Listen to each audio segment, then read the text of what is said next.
Assalamualaikum warahmatullahi wabarakatuh. Selamat pagi anak-anak kelas 4 MI Nurul Huda Karanggondang.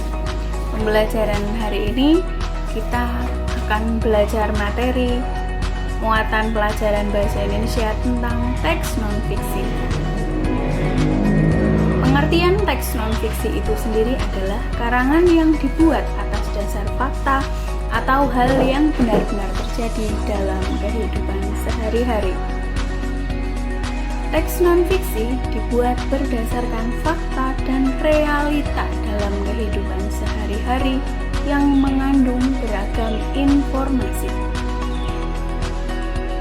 Informasi yang diperoleh dari teks non-fiksi dapat diperoleh dengan yang pertama, membaca intensif atau membaca dengan seksama, dan yang kedua, menentukan gagasan pokok, dan yang ketiga adalah membuat kerangka atau mencatat hal-hal penting dari teks non-fiksi tersebut.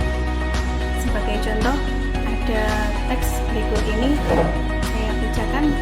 Yogyakarta adalah salah satu kota di Indonesia yang menjadi tujuan liburan bagi wisatawan lokal maupun mancanegara.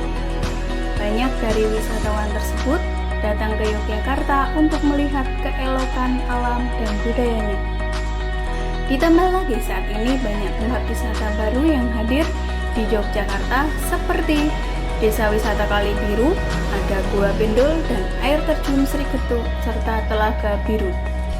Biaya hidup di Yogyakarta pun relatif murah sehingga dapat dijangkau oleh berbagai kalangan masyarakat.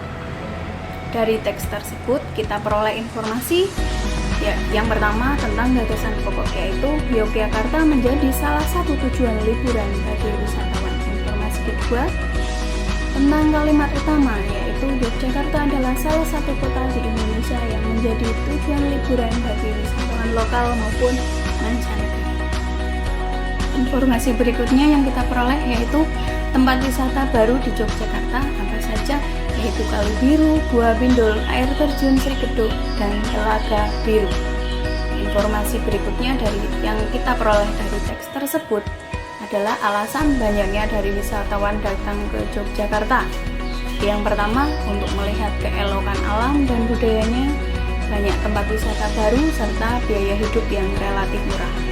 Begitulah sekiranya contoh dari mengambil informasi dari sebuah teks non-fiksi. Yang selanjutnya kita bahas tentang ringkasan informasi penting dari teks non-fiksi. Ringkasan yaitu dengan menyusun kerangka informasi yang merupakan gagasan pokok setiap paragraf. Kemudian gagasan pokok tersebut dihubungkan dengan kalimat penghubung sehingga menjadi padu. Tujuannya untuk memudahkan pembaca memahami isi teks. Serta manfaat dari ringkasan tersebut yaitu sebagai sarana untuk membantu pembaca dalam mengingat teks. Membandingkan dua teks non-fiksi. Yang pertama dengan cara mencari tahu persamaan dan perbedaan yang terdapat pada kedua teks tersebut. Cara yang kedua dengan melihat gagasan pokok setiap teks dan informasi yang disampaikan. Begitulah kira-kira sedikit penjelasan tentang teks non-fiksi. Terima kasih atas waktunya telah melihat video ini. Semoga kalian semakin paham dan selamat belajar.